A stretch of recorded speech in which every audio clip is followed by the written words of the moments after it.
Welcome to week 12 of the case study, where it's starting to get a little bit interesting on whether we can make money using a progressive staking plan on just random sets of games. So just a reminder, the case study rules are that the selections need to just be random and have a negative expectation. There needs to be a very high number of bets to get through these tests quickly, and I have a loss limit of $1,000. Does mean I can still bet more than $1,000, but as soon as we are negative by more than $1,000, we stop. So testing so far, and we've been in test 8 this week, and it went from a negative and has moved into a positive. So we're up $673 in that test, and as you can see, our last 4 tests are all green, and that has been since we started to focus a little bit more on a particular staking method where we are essentially going up by a 0.3 recovery, which means it'll times it by about 3, and we start after we've lost at least 2 units. So the running total of this case study has been quite good. It's up $3,265. So I can't complain because I thought we would end up down by the time we got to test 8, but it could still lose that amount. And I really want to get to 10 tests before we decide what to do next. So we'll continue on with test 8 this week, but let's have a bit of a look at how test 8 is going.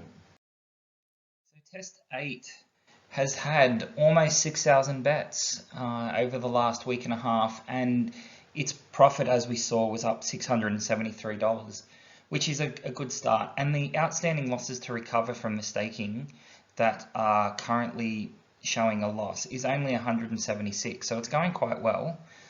The max bet size has got up to $590, but that did recover, and I think the max bet size at the moment is around $30, which is not very high. So it's in a good chance to continue with its profit.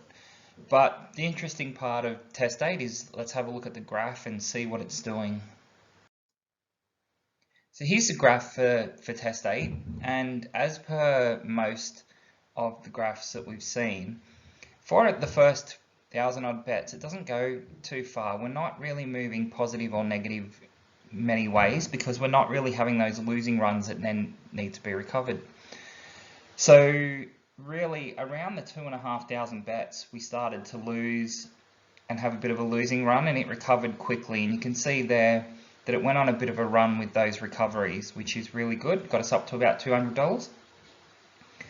That went sideways for a while until it hit another losing run and we lost big, and this is what's going to happen. It's going to tend to move sideways when it's not recovering, and then lose to a degree a fair chunk of the account, and then quickly move back up if it has that run.